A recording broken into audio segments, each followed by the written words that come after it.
All right, so we should probably start out by saying the intent of this specific podcast, right? This recording today, this episode, this podcast. Yeah. It is not to dissuade our listeners from traveling to Arizona or this desert in the southwest of the United States. It's not to dissuade them from riding here, from visiting here, from living here. It's a lovely place. It's an amazing place. I mean, we get to ride 365 days a year.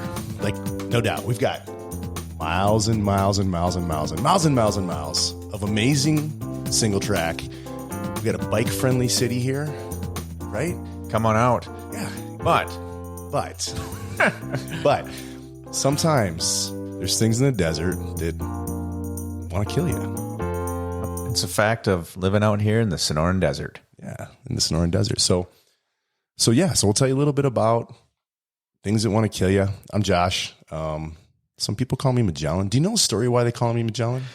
I've heard a little bit about it, although riding with you basically are the leader of the pack, you know? And so I don't know if I think you are actually a good Magellan because except for Magellan never did quite make it around. He didn't make it around, but it was because I was early in my riding and also early in my orienteering. I was directionally challenged for sure. So they nicknamed me Magellan, and I'm here with Hype Man Mike. Yep. Do you know why I call you Hype Man Mike? Yep. I kind of bring the hype. So Mike is a skateboard guy, right? Well, I go to the park with a board. Yes, with my son, and you've been doing that for years, like since you were a baby, right? Like, well, I started when I was in middle school, and then took about 30 years off, and then when Grayson, my son, started going to the park, then I brought the board, and the kids have been real nice to me at the skate park. I'll tell you what's not is the concrete. Well, there's this thing that they do, that skaters do, like at the skate park. Mike and I both our boys have been into skate parks for a long time, and there's something that happens, like there's just this level of like support. And when someone does a good trick at the skateboard park on a skateboard or scooter or bike or whatever, like everyone kind of cheers and is like, yeah. And they like bang their boards on the concrete and everybody gets all hype about it. And the first couple times I rode mountain bikes with Mike, he would do the same thing every time I would go over some obstacle or make it around a corner. Yeah, Josh. You're like, yeah, all right. You got this. Good job. That was sick. And like, you're Hype Man Mike, so that's why I call him Hype Man Mike. Yep, I got the PBR, part of the skate culture. Yeah, you got PBR, and I'm drinking Kirkland's premium small batch bourbon. Small batch. I don't know. You know it's good. It was not expensive. So some things that will hurt you in the desert. So we went, for example, we went for a ride today. Josh is fortunate enough to be able to ride from his house for miles. I mean, he could go for days, basically across the entire state. Yeah. Arizona Trail. Arizona Trail goes all the way from Mexico all the way up to northern Arizona, and what is that, Utah, south or north of us. So yeah, it's awesome. So, but today it was pretty overgrown, and and so you never know what's lurking underneath the grass, for sure. You know, and of course, the nice thing about following Josh is he's going to discover if there's a Gila monster, for example. What's a Gila monster, Mike? So the Gila monster, we actually encountered one. What was it? 3 weeks ago, maybe or so. Yeah. And it's like a tank of a lizard, and it just walks super slow, and it's black and orange.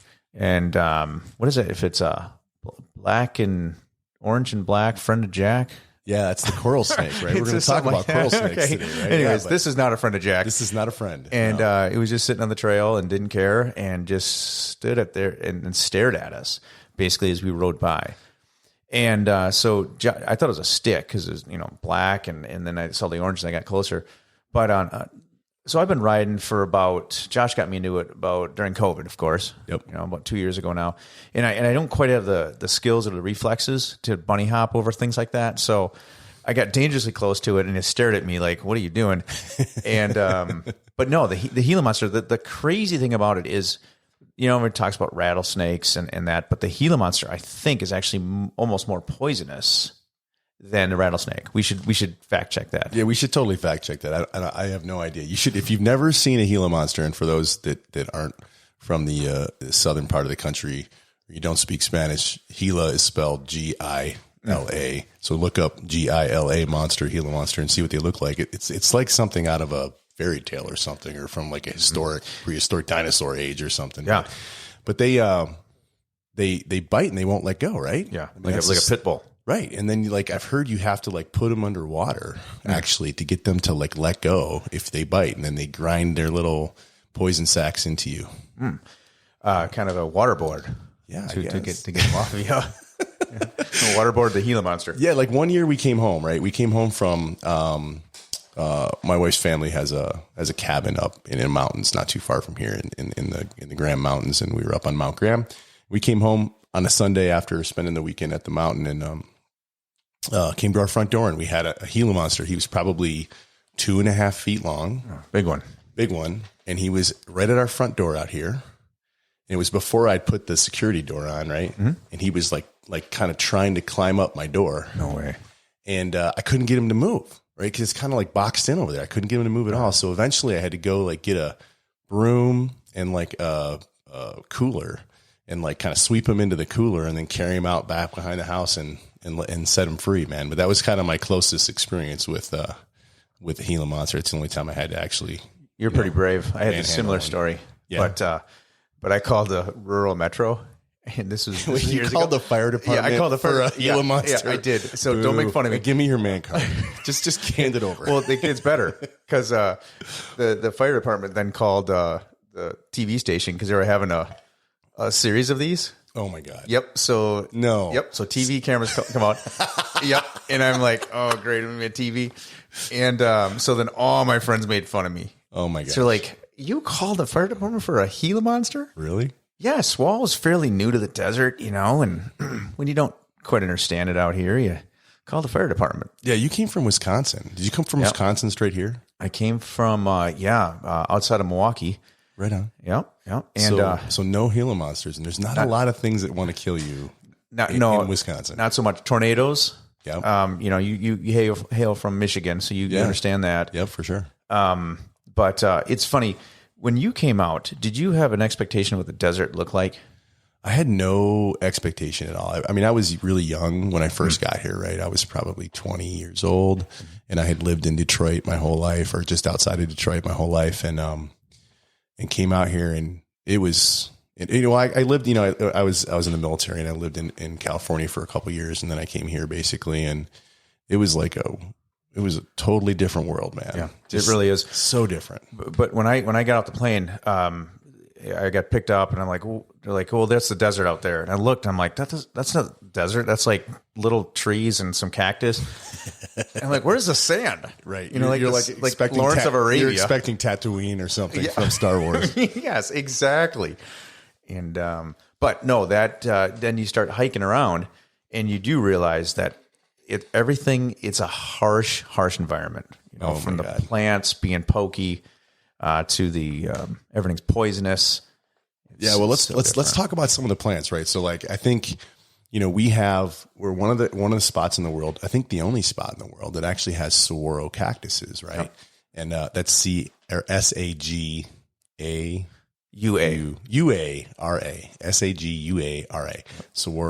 saguaro cactuses. And so those are the big ones. Like if you've seen the Westerns with, kind of looks like a dude standing with one arm up and one arm down. And I'm here making the sign like as if you could see this. But those are the big giant saguaro cactuses. Those are, really old. Those things get like super old, like into the hundreds of years old. Yeah. It's pretty crazy. But I got a great saguaro cactus story, right? So we were riding at a local trail here. It's called Fantasy Island. And I was riding up and got to the top of a little ridge and was going like way too fast to make the turn. Ended up having to buck my bike, throw my bike, and kind of jumped on my feet. Was kind of running down the other side of the hill, and I was like running right into a saguaro cactus. And it was, they're huge, right? It was probably, 15 feet tall, right? 10, 15 feet tall. And the only thing I could do was put my hand out in front of me to stop me. And I had a big needle, probably 3 inches long, go, I think, what'd you call it? A puncture earlier when I was telling you this story. Went right through my right hand, through my palm and came out the other side. Man, that will ruin your ride. However, I mean, a whole cactus needle going through your hand It sounds bad, but can you imagine if you didn't put your hand out? Yeah, my whole body would be full of needle holes, right? So yeah, and I have a friend who he was hiking and he reached up, on a ledge, and he grabbed a cholla cactus. Oh my gosh! So cholla, CHOLLA. It's funny how we're going to have to spell everything for people, right? Yep. Yeah. So the cholla, and it was so bad. What they do is they're kind of barbed, like a fish hook, if you think of that, and then they go different direction, right? So he couldn't get them out, and he ended up going to the emergency room. Oh my gosh! Yeah, and then they have little I don't know if they have little poisons in them, Josh. Right. But they actually left little bumps for. I mean, it was a year. Those bumps stayed there on his hand. God. Speaking of jumping cholla. Wait, okay. Yep. You said cholla. Yep. They also call them jumping cactus. Oh yeah. Or jumping cholla, right? Yep. Just to clear that up. Yeah. And why do they call them jumping? Well, because that one. So we were riding Fantasy Island. Uh-huh. There's so much to talk about here, and because the place is ride. But Fantasy Island, another local place to ride. If you come out, hit us up. We'll take you out. We are on Lone Cactus. No, we were on Bunny Trail with the kids. Yeah. And you came up. It was like starting to get dark out. And I don't know if you remember, but it caught the jumping cholla piece caught your tire, and it ended up like in your shorts and in your like crotchal region. Oh, I don't even remember. You don't remember it so many times. I don't Just even remember one of many times. Just one of many times. You got cactus in your body. Yeah. But you had a cactus like right stuck in your thigh. Oh God, that's funny. Yeah, and I just scraped it off and away we go. But yeah, that's what you do. Yeah. Lacey's my wife. You'll hear me talk about her occasionally. She's amazing. She's like the smartest woman I've ever met, and she's really fast on the bike. She's so fast on a bike. We're actually going to have her on and talk about like what's going on with like this rise of female mountain bikers in a future episode, because she's kind of really plugged into that community. But we used to live on the west side of town in a place called Star Pass, and since Lacey and I have lived here in Tucson, we have like always lived close to the trail, right? That's always been like, we bought houses that were like within riding distance of the trail always, because mountain biking's been such a big part of our lives. And so we were riding out at Star Pass, and her brother Chad was with us. We'll have Chad on. Chad loves Trek bikes. We'll have him on to talk as well. But we were riding out there, and Lacey fell into a cholla, and like her entire body was just covered in cholla. It was like the worst situation. Wow. She fell into the whole cholla? She fell into a whole cholla. So she didn't run by it. She like hugged a cholla basically, which is like the worst situation. Yeah. It took us forever. And if you didn't, if you've never been out here, like the way that you get this stuff out of your body, or these big chunks of cholla out, is you grab 2 sticks, and then you use those 2 sticks to pick it up. Some people carry like a hair pick, like if you have an afro, that kind of hair pick. And I do have an afro, by the way, but I just cut it short right now. Mike's got great hair too. If you saw it, it's amazing. You take 2 sticks because you can't use your hands, or you're just going to get more needles stuck in you, man. Yep. Well, I mean, I guess so. Maybe there's some takeaways here when you pack your bag for riding the desert. So what do we got so far? Bring a pick. We could bring a hair pick, and if you got an afro, just under your helmet. Afros are good, man. Yeah. Yep.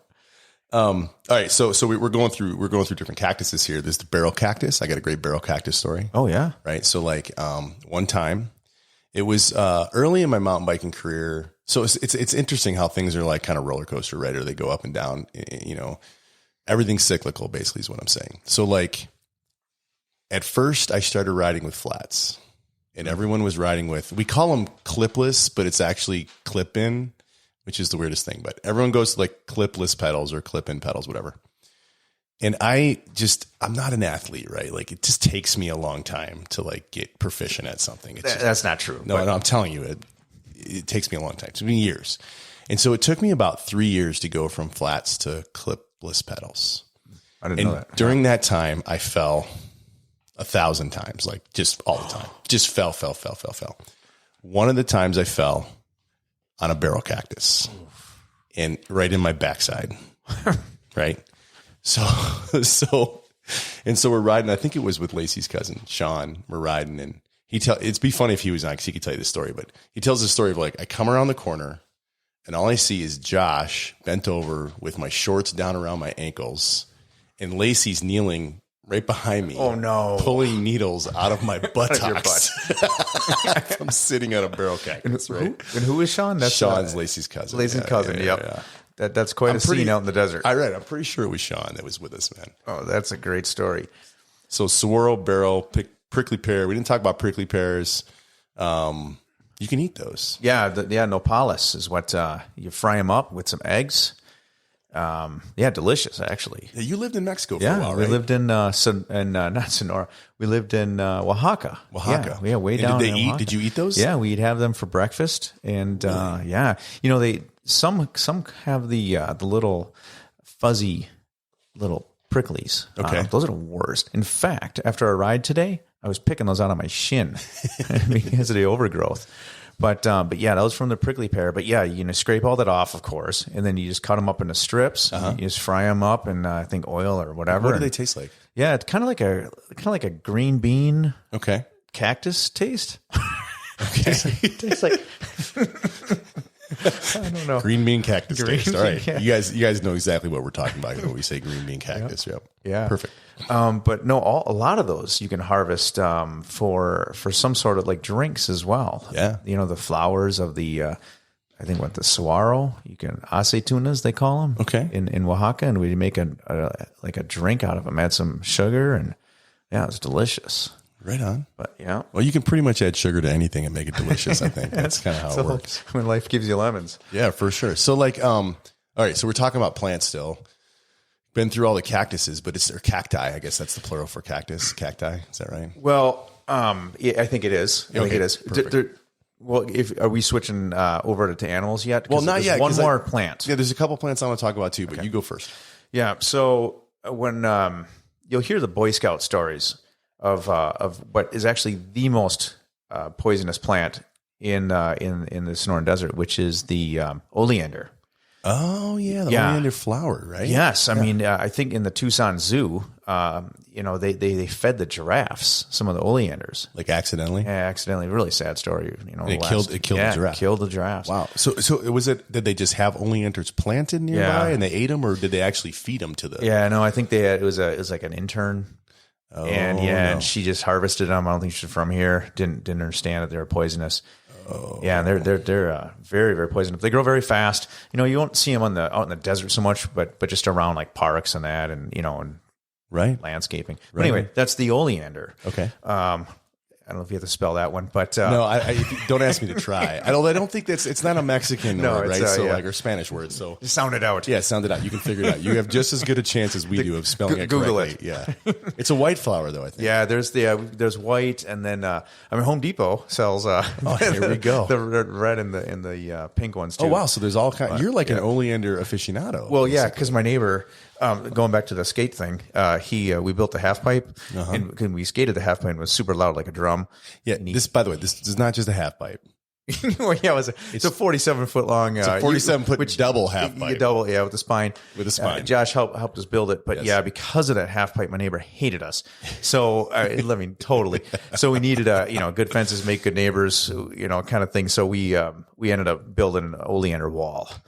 Planted probably 30 oleanders. So you basically planted poison plants to keep your neighbor out, right? Shout out to Mike's neighbor.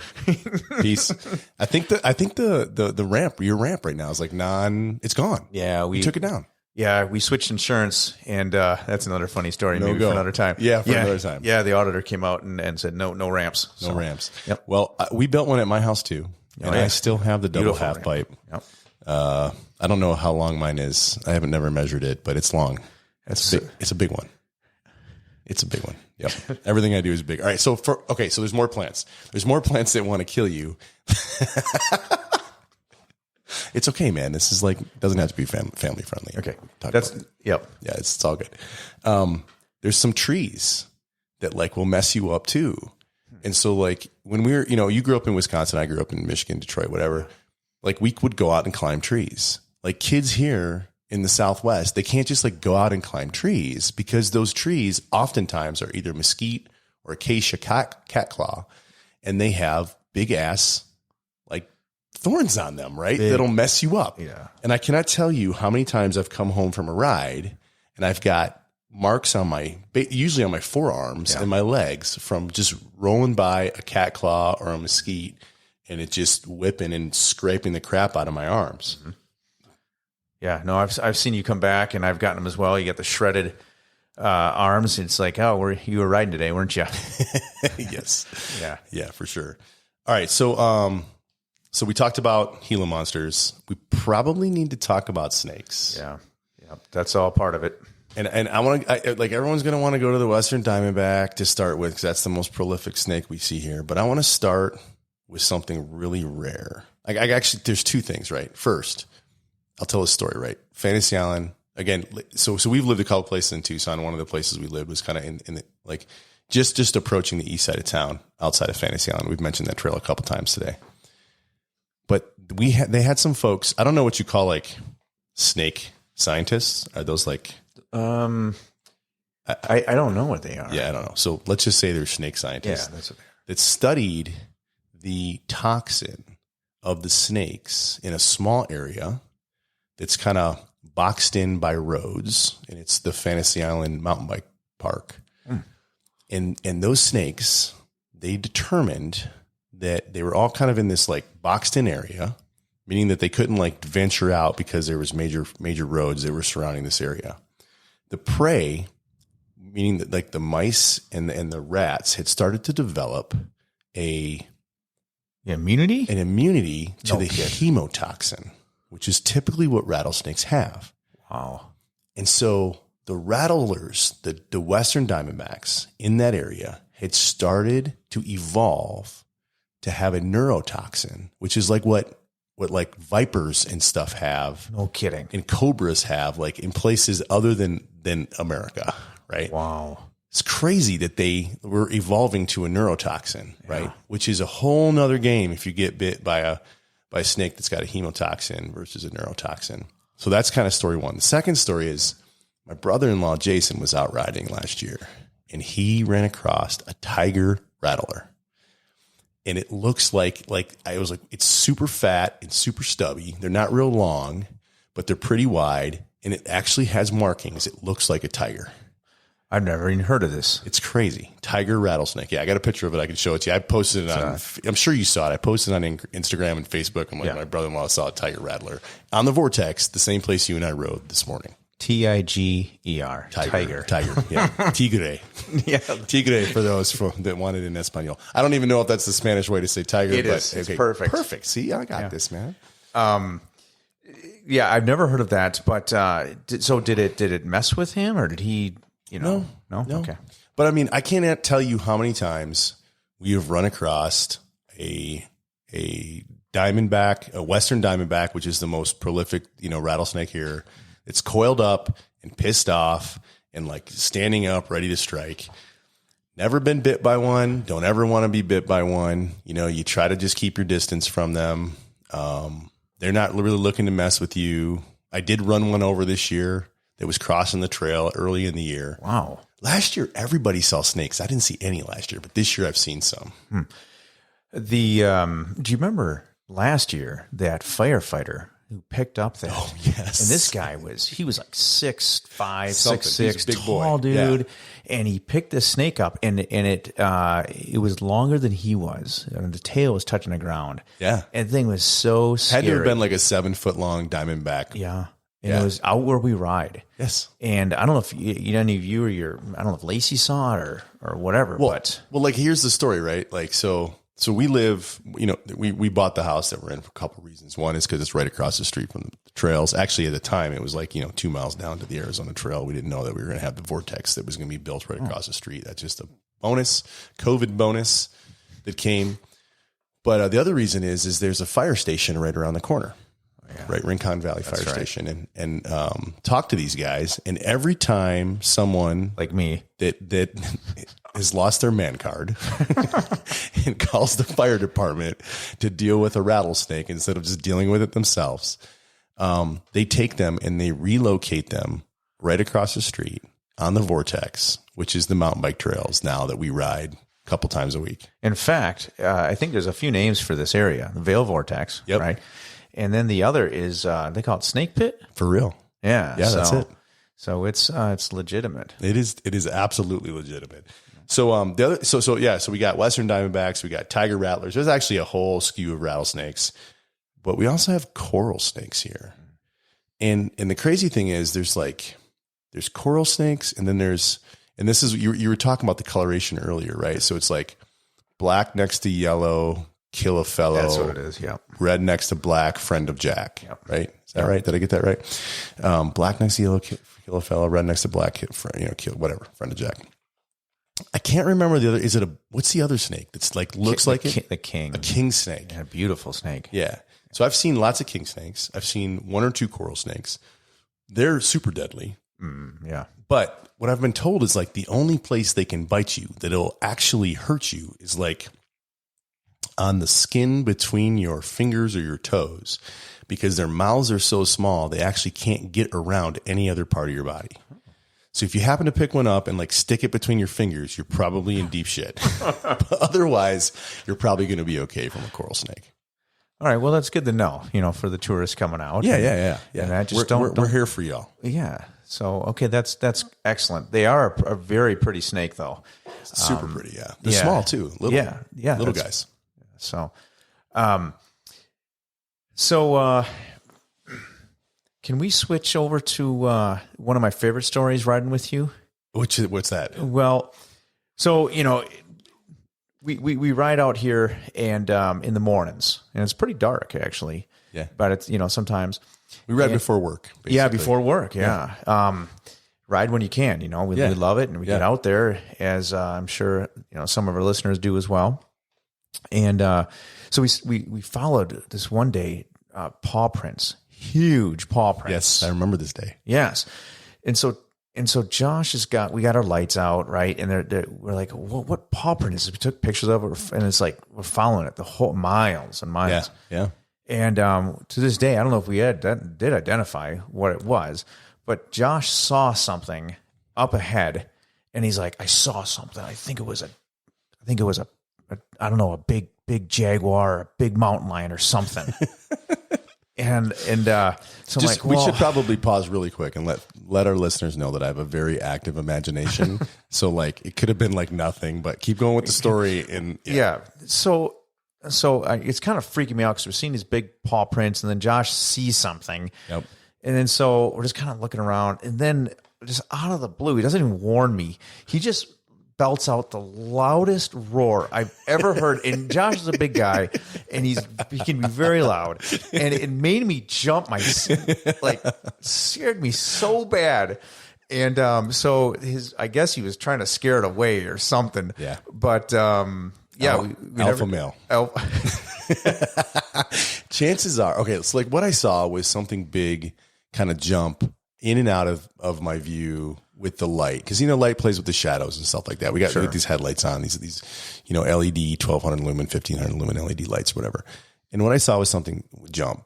Pretty good chance that it was a deer, but it could have been something else. It was a big animal, whatever I saw, for sure. Big animal, probably a deer, but could have been something else. And it looked dark, real dark, jaguar dark.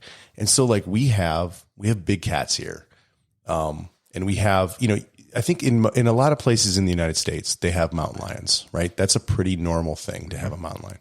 At least in the mountainous areas, right? They have mountain lions. So we have mountain lions here. And for the most part, the mountain lions will leave you alone. But something we have that's unique in southern Arizona is we actually have Mexican jaguars that come up.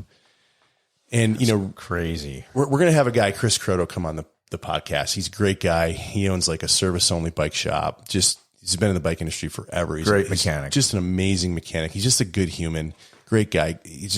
Anyways, you guys will love him when we bring him on. But he was telling me this week that he had met with, he was riding kind of down south of Tucson, closer to the Mexican border. And he likes to go out on these big epic rides, kind of way out in the backcountry, right? And he was seeing these big paw prints, cat prints, but they were bigger than a mountain lion. And he's like, what the hell is this? And he went and he met with this big cat guy, this big cat expert. And he was like, well, those are Mexican jaguars. And he's like, well, what do I do? How do I how do I ward them off? And he's like, well, here's the deal. If a Mexican jaguar wants to kill you, it wants to hunt you. there's nothing you can do about it. You'll be dead before you realize that there's a Mexican jaguar there. It's very comforting. Yeah.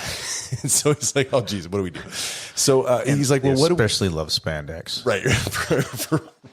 Just for the record, like our clothes don't match our bikes.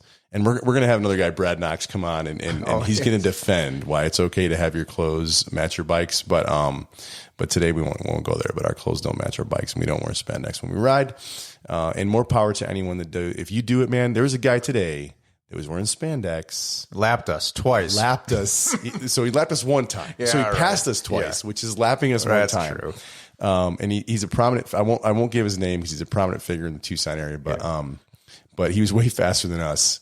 But man, we looked way better than he did. That's all I'm going to say. Right? We don't wear spandex.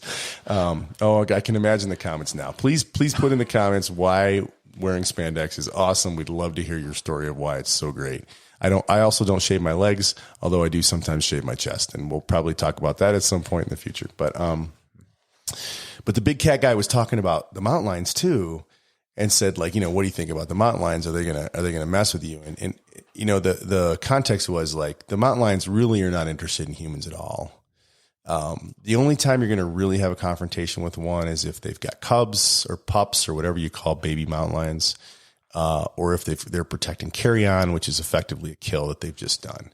Also, if you do run into a mountain lion, they will not back down. So you have to be the one to back down. If you guys are doing a stare off, you're the one that's got to back up. They'll never back up. So I guess I'm not really afraid of them when I'm riding with you. Why is that? Well, and we've got a podcast coming up to talk about whether or not what we do is the douchiest thing ever. Cue the joke thing, because this is a joke. But no, there is a real reason that I do feel safer, but because I ride faster than you, Josh. Oh, is that how So if a mountain lion's going to get somebody, it's going to be the one in the back.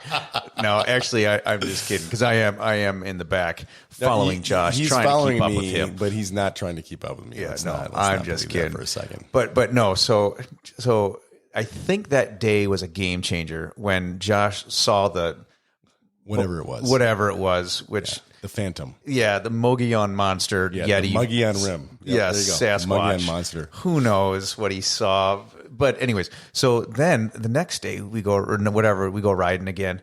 Now he got this thing. It's a speaker that's, I don't know how many decibels, and he puts it. It's actually genius. It fits for anybody who wants to do something like this. It's made by JBL. Yeah, and he puts his speaker Bluetooth in his water bottle holder. It fits perfectly. It's an excellent idea. And then he can't turn it on because of the neighbors until we get to the trail, right? That's part of the deal. But then today we listen to Beach Boys. Actually, if you've never ridden to Beach Boys, I would highly recommend it. It is excellent mountain bike riding music, Beach Boys. And he plays it loud enough in hopes to scare away any mountain lions. Yeah, and so far it's worked. Yeah. Well, so far I never saw a mountain lion before I had the music, but it makes me feel better. I can tell you though, and we're actually going to have a podcast dedicated specifically to, how big of a douche move is it to play with an MP3 player while you're playing, because some people are really, really, really aggro about this. But yeah, we listen to music. And by the way, Beach Boys were the original punk rock band. Yep. So we're like Mike's a punk rock guy. I'm an eclectic music guy. We're actually sitting kind of in a music studio right now, surrounded by lots and lots of guitars. Opening music, Josh. There you go. One of these. There you go. See, this is our opening music. I wrote this. That's great. Right? Josh is quite the musician, and we call this Jack Ritter. All right, so bonus points to anyone that can tell me the story of why I call this Jack Ritter. Leave it in the comments, and I'll send you something cool. I don't know what it is. All right, back to the topic of the podcast here. We're talking about things in the Southwest desert that can kill you. There's some bugs too. Yeah, there's some little things. Oh yeah, I got a couple of them. You swallowed one today. I swallowed one today, and I got to tell you, I hope it wasn't one of those kissing bugs. Ooh, yeah. I totally don't have that on my list. Kissing bugs. Bugs. Yeah. So tell me a story about the kissing bugs. So one day I get home from school, and Grayson and Kensley, my kids, they're like, yeah, we were playing with kissing bugs today, and then the teacher told us to stop. And I'm like, I don't even know what that is. So we quick Googled it. It's KISSING, kissing bugs. Is that what we're going to do? Are we going to spell like everything? Can you dig it? Can you dig it? Sorry, we're not Dave Ramsey. That's excellent. So, but no, the kissing bug, if you look it up, and I don't know if they're just here or other places, but if they bite you, it's equivalent to like sucking blood out of you for X amount of time. Like it's kind of serious. But yeah, kissing bug. So, I did not know this. I see those things all the time, and right? I just like flick them away. I didn't realize there was like a serious implication there. Yeah. It's worth telling. Like probably the biggest story I have related to bugs. Like I got bit by a brown spider. Oh, I forgot about this. And I spent 7 days in the hospital. I almost died. Yeah, no joke. I mean, it was 47 intravenous vancomycin treatments. Wow. And it was so bad once the infection had like taken over most of my body. It was so bad that I was like writing my last words. Wow. And you know what's crazy is like I'm not even that scared of spiders right now. Like, it doesn't bother me. You're Spider-Man now. I guess I'm freaking Spider-Man, but I got a big old bruise. Was it a brown recluse or what was it? It was not a brown recluse. We took it to an entomologist. Oh, so you found the spider. I know what it's. Well, so the story goes like this, right? So I got something happened on my arm. I ended up getting an infection, and it was like a skin infection. Cellulitis is what they call it. And it can be MRSA. There's lots of different types of bacteria and diseases that can cause this cellulitis. Mine was strep. And there's kind of like two things that happen, right? Like drug addicts get this a lot because you have this on your skin. You have this bacteria in your skin at all times. So spider bites, different types of bug bites, cuts that get untreated. Or like drug addicts, and I promise I'm not a drug addict. I'm drinking bourbon, but I'm not a heroin user. Mike can contest to the bite was well above marks. Where there's no track marks. So they looked at the wound and they're like, this is most likely a spider bite, and it was strep, and so cellulitis is what I had. And after I got released from the hospital, I came home and I went to bed, and I woke up in the middle of the night. And something was on my face, and I slapped my face. Something had bit me in the face, and it was a spider. And so my wife took me back to the emergency room, and like half my face had swelled up. And they're like, you got bit again. I'm like, well, how the hell is this even possible? And the entomologist tells us, hey, like there's something with the pheromones that you put out that like my wife sleeping right next to me, the spider would like completely pass her over and go to me. No kidding. So what Lacey did, she like stripped the bed bare. She like took the bed apart. She looked underneath the bed, and we had underneath the bed, we had this like poker table topper. So my wife took apart the whole bed. She looks underneath the bed and she sees, there was effectively a nest of spiders underneath the bed. No kidding. Yeah. And so they were brown spiders. And the entomologist told us they were not native to Arizona.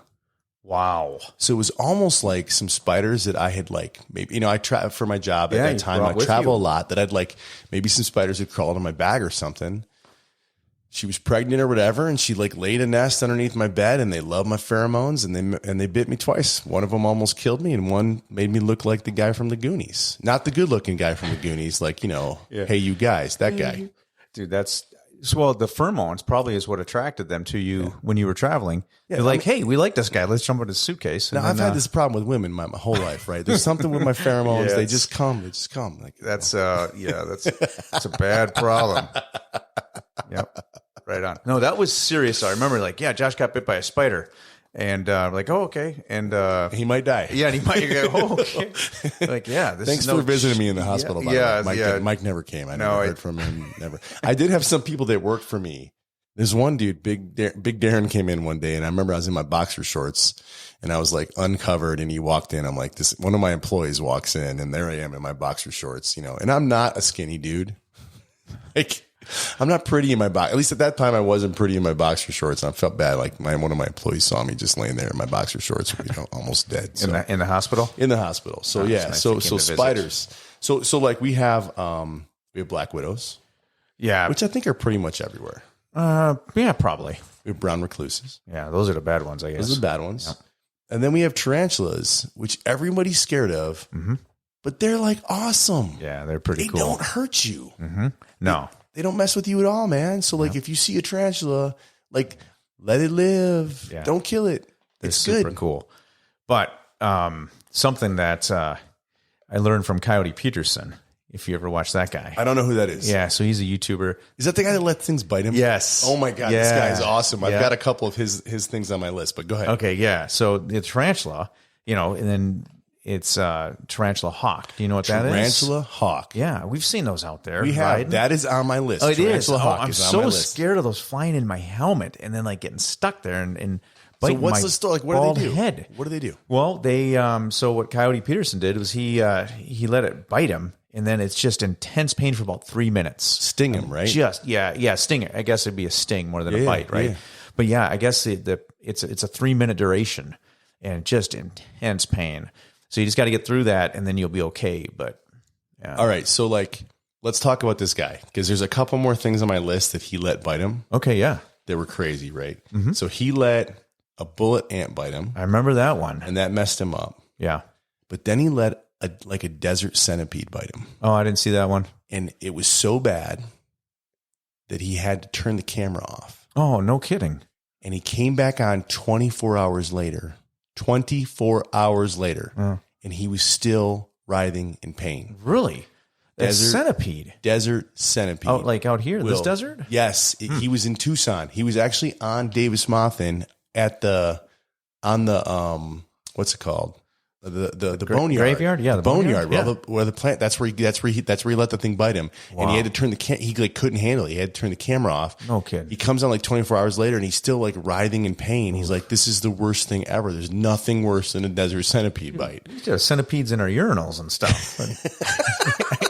We'd pee on them, but no, never let them bite us. But wow. So in addition to tarantula hawks, right? So okay, other things that fly.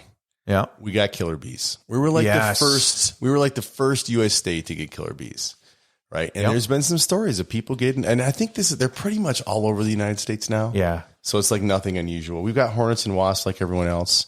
We have a pretty healthy bat, like population. Yeah, as a matter of fact, I found a dead bat on the back of my porch like yesterday, just laying on the ground. Yeah, I'd never found one before. Oh. And Mike and I ride kind of around Colossal Cave, which is an awesome place.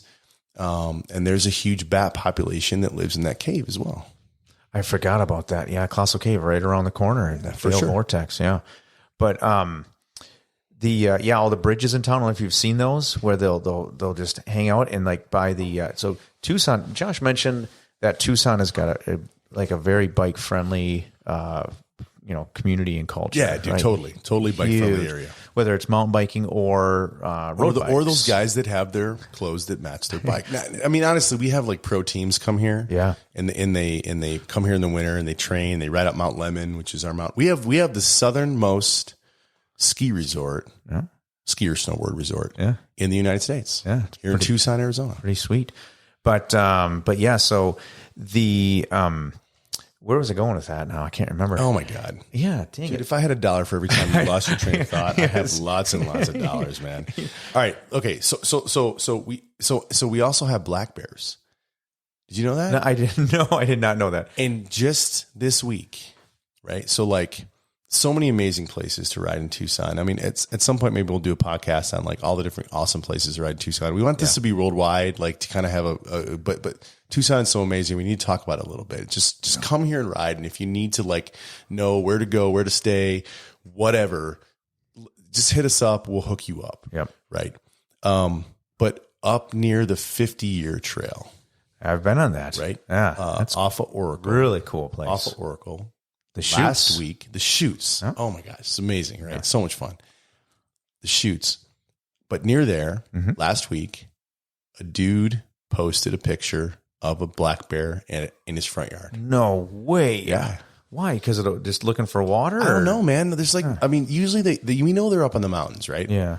They usually don't come down unless there's a fire or something. Right. I mean, knock on wood, right? What is that? We don't have any fires right now. It was at his house, man, like in Oro Valley. Wow. Like just some dude, this house is like backed up against the mountain there, black right? bear. Black bear. Yeah, we don't have grizzlies down this far south. Yeah, but no, I guess I never thought about, do we have bears out in the vortex where we ride here? I have never seen a bear out here, but we got the Rincon Mountains here. I imagine they're up there. My dad's, so my father, R.I.P. Warren Anderson, badass dude, my dad before he passed. Yeah. He was a bike patrolman at Saguaro National Park East. Saguaro, Saguara. Saguaro. That's those big ass cactuses we talked about earlier. The one that punctured my hand. My dad was a volunteer bike patrolman there. He said they had seen black bears in the park, which is only like 13 miles from where we're at right now. Yeah. Yeah, I've never seen one down here. I remember what I was going to say. So they, so Tucson has created the loop. How many miles is it? 60? Yeah, I think there's a couple different options, but you can go around 60 miles. I've done it many times. Have you? Okay. Yeah. I've been on it 13 miles or so. Yeah. Uphill both ways, it felt like, but it goes on these bridges. And just for the record, it's like the flattest trail ever. So just for anyone that actually wants to go ride it, like there's like it is you flat. can do all 60 miles and maybe it's 500 feet of elevation change. Just so you know, maybe Mike rode like the one crazy spot. I did the one crazy spot, 500 feet. Yep. So, but no, underneath the bridges, and you come out at dusk, and the bats would just Crazy. come out. Yeah, You've never done the whole loop. No, I haven't. Dude, I don't we think gotta I do that. could do the whole. You loop. can. Let's do it Sunday. Sunday. Oh, okay. Name the time. We'll just go do it. Okay. It's a long ways, Josh. It's 60 miles. No big deal. Okay. NBD. Never been done. No big deal. No big. I'll let you ride Lacey's cross bike. Okay. Yeah, it's a good time, man. All right. I'm telling you, it's fun. All right. So now we're getting I think we're past all the animals and stuff, at least that I have. Do you have any more animals, or I've got some other interesting topics to cover. Yeah. The only other animal I have, which I don't think it's an issue, it could happen, but I highly doubt it. But if you find one of the toads out there, Sonora, river toads, don't lick them. Don't lick it. I guess a couple licks, you lick the bag. I guess it'll one or two licks, you might have fun. Yeah. But after that, it'll kill you. We're kidding. We're totally kidding. Actually, do not lick a toad. To clarifay, don't lick them. They will kill you. They will kill you, and they'll kill your dog too. Yeah. So if you're hiking with your dog, there's actually a way to kind of hang on. Mike's finished his beer. I think I need to give him anyone. Help that out. We're going to pause for a break. Mike's going to open another beer. Thank you very much. Wait, let's make sure we get the silence. There we go. Thank you, Josh. You're welcome. No, it's good. I saw my friend over there without his drink. It was empty. All right. So this is not something that will kill you, but it's something that will eat you when you die. Worms? Nope. Well, that would eat you when you die. Yeah. But I have been riding more than one occasion, and I've looked up, and there's been 1, 2, or 3 turkey vultures circling above me. They will eat you when you die. Just waiting. Like I was I was in so much distress on the ride that this turkey vulture's like, that guy's gonna die at any moment. I like his pheromones, and I'm gonna. And he's not going to make it out of the desert today. That guy's not going to make it. So turkey vultures circling above you, that happens for real. And I've had it happen to me. It's like out of the cartoons, Josh. No, it's 3 of them? I'm not kidding. I've had those 1, are big 2, birds. and 3 vultures. I've looked up. I've been like, oh shit. The vultures are circling me again. Death Valley. They're looking at me. All right. Other interesting things in the sky, right? So we're like, how many miles are we from the Mexican border?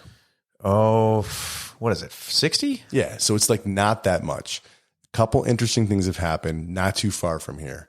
The first is that we've had Mexican cartels flying ultralights full of drugs that have crashed on the trails that you and I ride on. No kidding. I'm not kidding.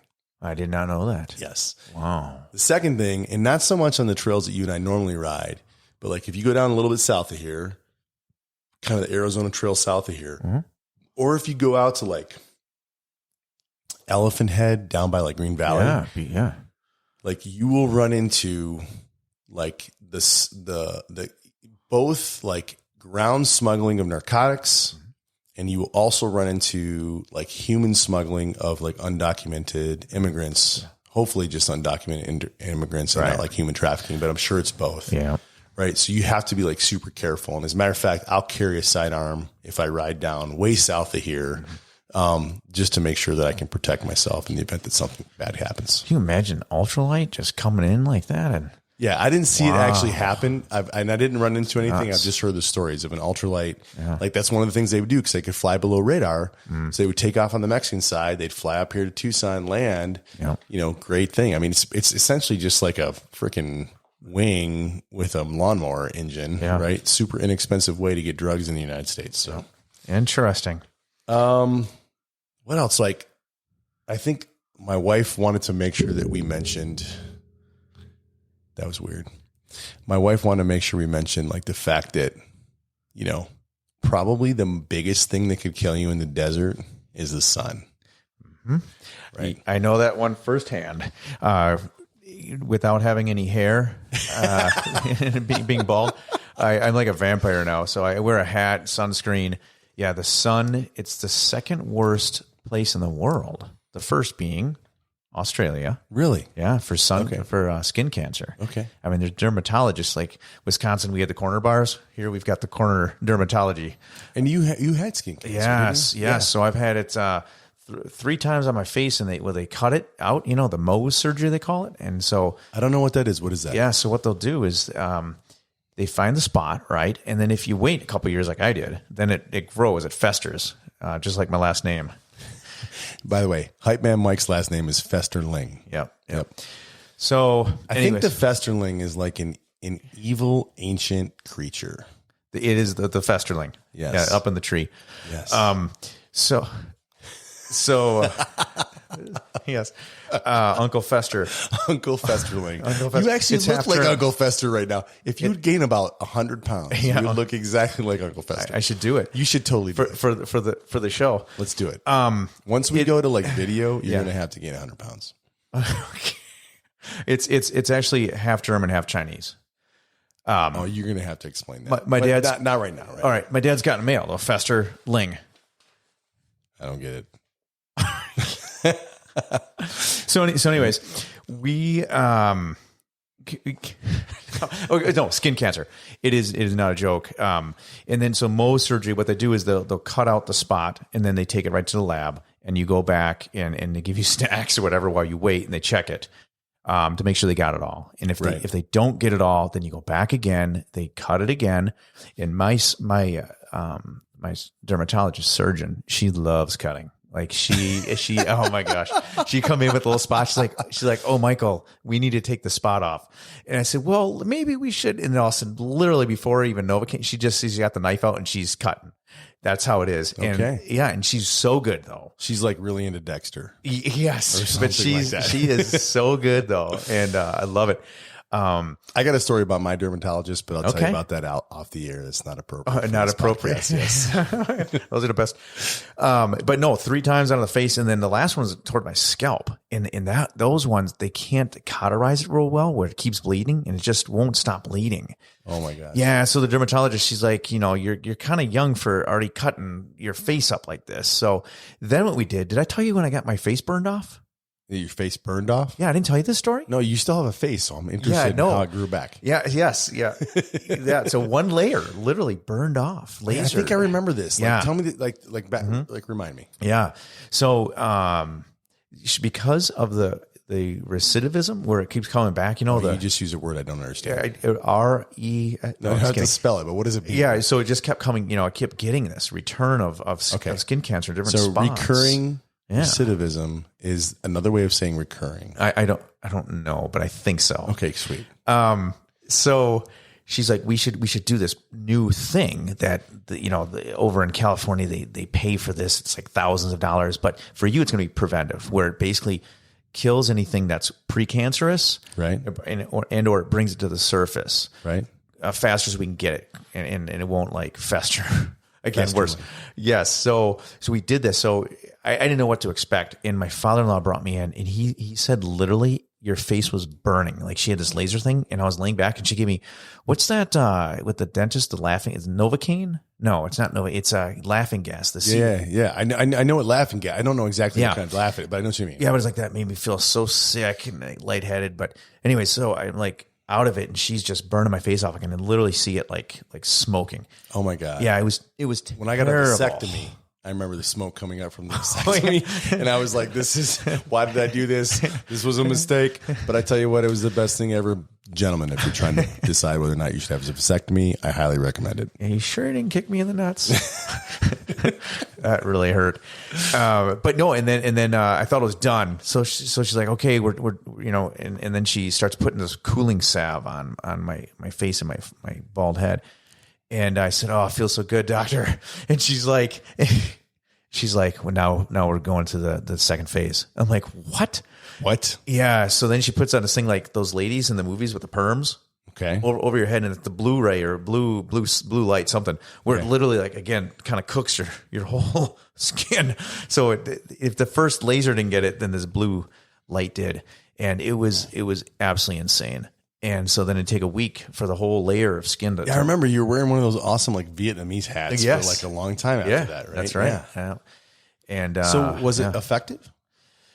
Yeah. So have you had cancer since? Yeah. Then? So I had one other spot that came up, and this is the basal cell. So it's not the real bad, not melanoma, although I've had melanoma on my hand as well. And so it's the whole thing is something to be very cautious of. And, when we were younger, we didn't really quite understand, right? We didn't use sunblock. Nope. And I think people do more now. They understand that. But when you're out here, when you're riding the trails, the sunblock protection, skin protection, long sleeves. Wear a hat, long sleeves, put some sunscreen on. There's all kinds of options. So that was a good call Lacey had, the sun. Yeah, the sun. The sun is water. Well, hey, man, again, we do not want to dissuade you from coming to Tucson. Do you have more on your list there? It looks like you're looking. So I was about to wrap it up, but I think you've got more. You're like hot. You're like ready to talk. So I'm gonna stand back and let you roll. All right. Hype Man Mike is gonna go on Hype Man Mike's status. So something that's kind of fascinating out here is, and it's a great name, is the haboob. Haboob. Yes. How do we forget the monsoons and haboobs? Yeah, the monsoon and the haboobs. Right. So, oh my gosh. So the wildest thing, you'll come out here and they have washes and they say a river or whatever, the Santa Cruz River. And when I first came out, like that's a river. It's dry, completely dry. And then you're like, that actually fills up with water. You're like, no, there's no way. Well, after the big rains, it gets flowing. I mean, the water runs off because we get inches of water in a matter of minutes. It's crazy. Yeah, it's like wild. And the wind's blowing, but they're called the monsoons. The monsoons. And we have something here called the stupid motorist law. Oh, yeah. Do you know that's literally, yeah. So like if you cross a road that has running water due to the monsoons, I think it's important to like kind of explain the situation here. Like most places in the world, the ground can handle precipitation. But in the desert, it's not designed, like the desert cannot like soak in rainwater. So when we get these monsoons, which happen, in the summer, in late summer, July and August, these crazy, and we're right in the middle of that season right now. You get these crazy rainstorms. Like the water just has to run and flow, and it flows through these washes, and those washes oftentimes will cross roads. And and it takes something like 2 inches of running water to like move a car. That's not much. So if you drive through a running like road that's got a wash that's monsoon water coming through, and your car gets swept away, which like every year down here in Southern Arizona, like a handful of people get killed every single year from driving through washes that are, across the road. But if you drive and you have to be rescued, it's called the stupid motorist law. You actually have to pay foot the bill for your own rescue. Yeah, stupid motorist law. It's crazy. Do you know there's like two? So like that's monsoons, but we also have haboobs, right? And haboob is like a crazy windstorm. And there's 2 places in the world that haboobs happen. I didn't know that. One was the corridor between Phoenix and Tucson. Mm-hmm. Dangerous when you're driving. Super dangerous. Yeah. The other is in the Sahara Desert in Saudi Arabia. No kidding. Yes. And I've been in haboobs in both places. And I'll tell you, I was in Saudi Arabia in my first haboob. Oh. All these American special forces guys, right? Mm-hmm. And they've got all this super high-tech gear. Like this super, like probably, I don't know, tens of thousands of dollars of high-tech gear to protect them from the haboob. Oh, no kidding. Right? But the Arabs have been like there for like 5,000, 10,000 years, whatever. Used to it. And they just use these scarves. So I like bought the $3 scarf and I did what the Arabs did. Cause I'm like, eye protection. I'm like, they've been here for like, 10,000 years. They figured out how to deal with this. Yeah. And the $3 scarf worked way better than the $10,000 worth of high-tech gear that all the special forces guys wore. No kidding. To protect them from the haboob. So, whatever you think about Middle East, whatever, dude, they know how to survive a sandstorm. Yeah. So again, bring your pick for the jumping cholla and your scarf for the haboob. There you go. Hey, listen, so I promise we're going to talk more about like mountain biking, specific mountain biking stuff in the future.